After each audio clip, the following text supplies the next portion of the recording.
Olá, eu sou o Ivo Júnior e o meu grupo é composto pelo Giovanni Oliveira, José Manrique e Matheus Paulo J. Nós vamos apresentar um trabalho sobre projeto de rede de distribuição de água. Um sistema de distribuição de água é o conjunto de acessórios, tubulações, reservatórios e bombas que tem a finalidade de atender dentro das condições das recomendações sanitárias de pressão e de vazão a um conjunto de pontos de uma cidade ou de um setor de abastecimento. Na imagem à direita, a gente pode ter uma noção de como é um sistema de distribuição de água, desde a captação, as tubulações adutoras, estação levatória, a estação de tratamento, o reservatório de distribuição e, por fim, a rede, que é o objeto do nosso trabalho. Nós optamos no loteamento que escolhemos para dimensionar a rede por utilizar a rede ramificada, e a rede é classificada como ramificada quando o abastecimento é feito a partir de uma tubulação principal, também conhecido como tubulação tronco, onde a água sai da tubulação tronco e vai para as redes secundárias. Nessas redes secundárias, o sentido da vazão sempre é conhecido em qualquer trecho. Todos os pontos de derivação ou mudança de diâmetro são conhecidos como nós, e a tubulação que fica entre dois nós é conhecida como trecho. No esquema à direita, a gente pode observar como funciona essa rede ramificada, né? Onde a gente tem a tubulação principal ou tronco, as tubulações secundárias, sempre a reservatória. O objetivo do nosso projeto é fazer o dimensionamento dessa rede de distribuição para o loteamento escolhido, onde a gente vai determinar o traçado da rede ramificada para o nosso loteamento, determinar a vazão necessária para abastecer os lotes, o diâmetro dos condutos e os materiais que a gente vai utilizar no nosso trabalho. Aqui são as quadras da localização do nosso projeto, são localizadas no balneário de Pontal do Sul, em Pontal do Paraná. A quadra 271 faz frente para a Avenida Beira-Mar, em frente à Câmara Municipal também e a praça. E do outro lado, a quadra 268 faz frente para a Avenida Deputado Aníbal Cury, que é a Avenida Beira-Mar mesmo, de Pontal do Sul aqui, né? Aqui o traçado que nós adotamos para fazer essa rede ramificada. Em azul é a rede principal, o tronco, como o Ivo citou anteriormente, de onde deriva a nossa rede secundária, que está em verde. E os trechos foram no ponto inicialmente nos trechos de Ponta Seca e seguindo em direção à rede principal.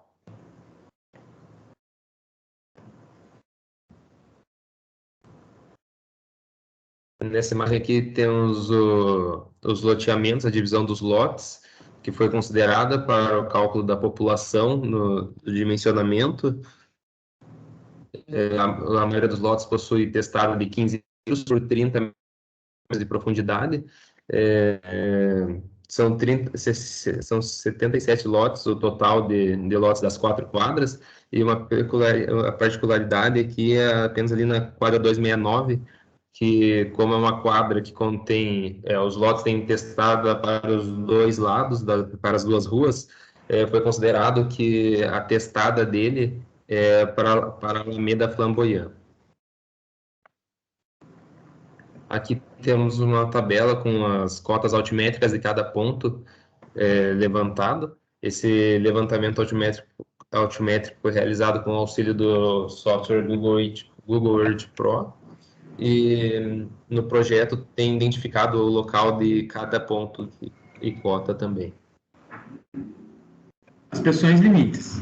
Para o projeto, a gente adotou as pressões limites de acordo com a NBR 12218 de 2017 e também com as recomendações no manual da Sanepar. A pressão máxima adotada nesses manuais são de 40 metros de coluna d'água e a pressão mínima 10 metros de coluna d'água. Como a gente viu na planilha anterior, o local ele não tem grande desnível, então ele é bem niveladinho, todos os pontos. Então a gente se atentou mais com a pressão mínima dinâmica, para não ficar abaixo dos 10 metros de coluna d'água em todos os pontos da rede. O material adotado foi o polietileno de alta densidade. A Sanepar obriga a adoção desse material porque o trecho tem acima de 1.000 metros e também o diâmetro mínimo de 63 milímetros. Mas esses tubos de polietileno de alta densidade, os PEAD, eles também são utilizados na rede de saneamento de água porque eles garantem uma resistência a impacto e também resistência a agentes químicos, além de ser atóxico, torna ele ideal para transportar água. Eles também têm elevada vida útil e alto desempenho. São leves e flexíveis e também são encontrados em diversos diâmetros, o que se torna muito bom na hora de fazer o projeto. Os tubos normalmente são fornecidos com base com comprimento de 6, 12 e 18 metros, porém, também podem ser encontrados com outros comprimentos. Bom, agora eu vou falar um pouco sobre o processo de cálculo adotado. Bom, primeiramente, aí, para a gente achar a nossa vazão em cada trecho, a gente tem que fazer as considerações de K1, que é o coeficiente do dia de maior consumo, e de K2, que é o coeficiente da hora de maior consumo. A gente tomou como referência o manual de projetos da Sanepar, que ele recomenda um K1 de 1,2 e um K2 de 1,5. E a nossa população por lote é de 5 pessoas também, como recomendado no manual da Sanepar. A gente optou por um residencial de alto padrão, porque o local é propício para isso, já que é quase beira-mar. Então, o nosso consumo per capita seria de 250 litros por habitante dia. E para achar nossa vazão no trecho, a gente faz essa continha e divide pelo número de segundos que tem no dia, né? Aí a gente acha nossa vazão em litros por segundo. Isso. Depois a gente acha nossa vazão em marcha no trecho, que seria a nossa vazão de montante vezes o nosso comprimento, para descobrir uma vazão por metro. E a gente calcula depois a vazão fictícia, que é o que a gente usa para achar a perda de carga efetivamente, que nos trechos onde tem ponta seca, seria a nossa vazão de montante sobre a raiz de 3, e nos trechos que não tem ponta seca, ou seja, tem vazão a jusante e a montante, seria a média entre as duas. Bom, para a perda de carga, a gente utilizou a equação de Hazen-Williams, e como a gente utilizou o PAD ele é diferente do PVC, que a gente está acostumado aqui no Brasil, ele é vendido pelo diâmetro externo. Então, o nosso diâmetro externo é de 63 milímetros, que é o mínimo que a Sanepar deixa a gente adotar. E o SRD, que seria a classe dele, que é 26, que é o que é usado para água, tem uma espessura de 2 milímetros. Então, para achar o nosso DN, a gente vai subtrair isso, que vai dar 59 milímetros. Aí a gente entraria com a nossa vazão fictícia, né, em metros cúbicos por segundo, o diâmetro, e com o coeficiente de atrito de Hazen-Williams, a gente optou por ser conservador. Algumas bibliografias falam em 150 para plásticos, acho que o próprio Porto ou Azevedo Neto, se eu não me engano, fala em 140, e outras 130. Como a gente optou por uma análise mais conservadora, a gente adotou o nosso coeficiente de Hazen-Williams, sendo 130 mesmo. Aí a perda de carga no trecho, a gente calculando através da equação de Hazen-Williams a perda de carga unitária, a gente multiplica pelo comprimento do trecho e encontra a perda de carga no trecho. E a cota piezométrica seria a nossa cota piezométrica ajusante do trecho, mais a nossa perda de carga, não só a perda de carga do trecho, mas também a perda de carga por gravidade. A gente tem que levar em consideração as cotas altimétricas do terreno nesse ponto. E para a primeira cota piezométrica, a gente tem que fixar uma carga de pressão mínima, que no caso é 10, mas como vocês vão ver mais para frente, a gente não adotou 10, porque o último trecho acaba não sendo o trecho mais desfavorável na rede. E aí a gente acha a nossa cota piezométrica. E para achar a nossa carga de pressão, a gente subtrai a cota de terreno no ponto da nossa cota piezométrica. E a gente fez aí, por último, uma verificação da velocidade, porque, como a gente sabe, o recomendado pela NBR é em torno de 0,6 metros por segundo em cada trecho. Bom, aqui a gente tem nossa planilha de cálculo. Nos trechos aí de 1 a 7, a gente vai ter os dutos secundários, né? Que eles vão ser todos com ponta seca. E no trecho de 8 a 14, a gente vai ter nosso coletor principal. Volta ali, por favor, na parte dos trechos para me explicar melhor. Aqui, ó, como vocês podem ver, aqui, ó, do 1 até o 7 é o trecho que abastece os lotes pela testada, né? E todos eles têm ponta seca, ou seja, a vazão de jusante é igual a zero. E nossa rede, o nosso condutor principal aqui, ele foi dividido também do trecho 8 até o trecho 14, com cada trecho com uma saída de um ramo secundário ali. Então aqui, nossa vazão de jusante na parte ramificada seria zero, e no nosso coletor principal a nossa vazão em marcha é zero, porque ele não vai ter vazão ao longo do trecho, só em alguns pontos específicos. Com isso a gente calculou as vazões fictícias, né? Usamos o diâmetro ali do PAD, e com isso a gente achou a nossa perda de carga unitária de cada trecho. O último trecho, ele desobedece uma recomendação, que seria que a nossa perda de carga máxima seria de 10 metros por quilômetro, vai dar 12. Mas como vocês podem ver ali, é aquele último trechinho que vai ligar a adutora até o primeiro ramo. Então é um trecho de 4 metros, isso não dá nem uma barra. Então não justificaria a gente trocar o diâmetro exclusivamente nesse trecho, até porque para execução isso complicaria, você teria que gastar tubo e provavelmente a empresa executora não ia querer fazer.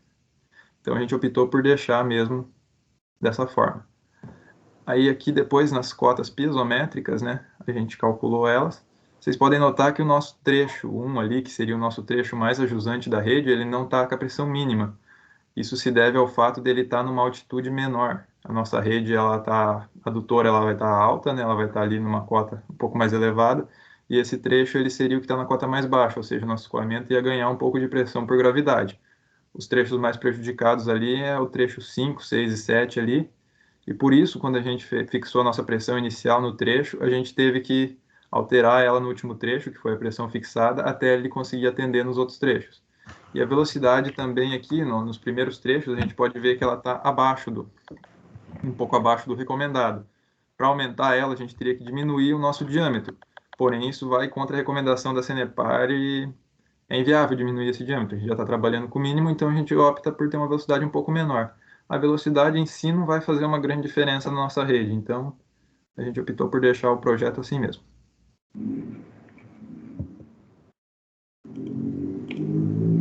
Agora a gente vai mostrar o detalhamento do projeto aqui, né? Que como vocês podem ver na avenida passa a nossa adutora principal, que seria de onde a gente vai ter que sair. A nossa carga de pressão, pelo nosso cálculo, ficou em torno de 11 metros coluna d'água, que seria o que teria que ser fornecido na adutora.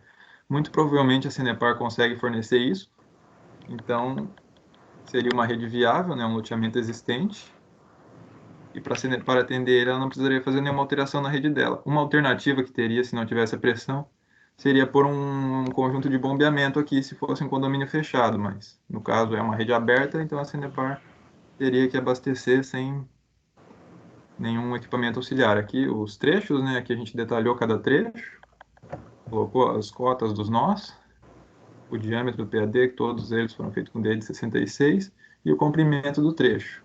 Cada trecho aqui dos lotes, esses trechos com ponta seca, tem a cerca de 170 metros, e os trechos do condutor principal variam aí de acordo com cada esquina. A gente abasteceu todas as testadas pela frente.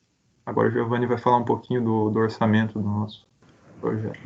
A gente já optou por fazer um orçamento devido a gente já ter as informações na Sanepar, né? Já tinha um manual e também tinha disponível os dados para orçar. Então decidimos orçar o básico mesmo para a gente ver a nível de curiosidade, a nível de informação, na verdade.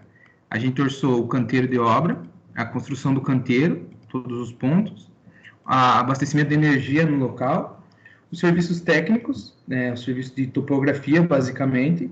Todos esses valores foram retirados do manual da Sanepar e a gente viu que o valor de topografia aqui não se encaixa com o da região. Na verdade, esse valor está bem acima, ele dá em torno de 60% do valor total. Mas como é o valor que estava lá, né, a gente optou por utilizar, mas o valor da região não seria um valor tão elevado assim. Aí os custos de sinalização de segurança, sinalização de trânsito, né, a movimentação do solo, o do aterro e do reaterro das cavas e valas, da compactação das valas, o do próprio esgotamento, da tubulação e da pavimentação da sarjeta, algo do tipo.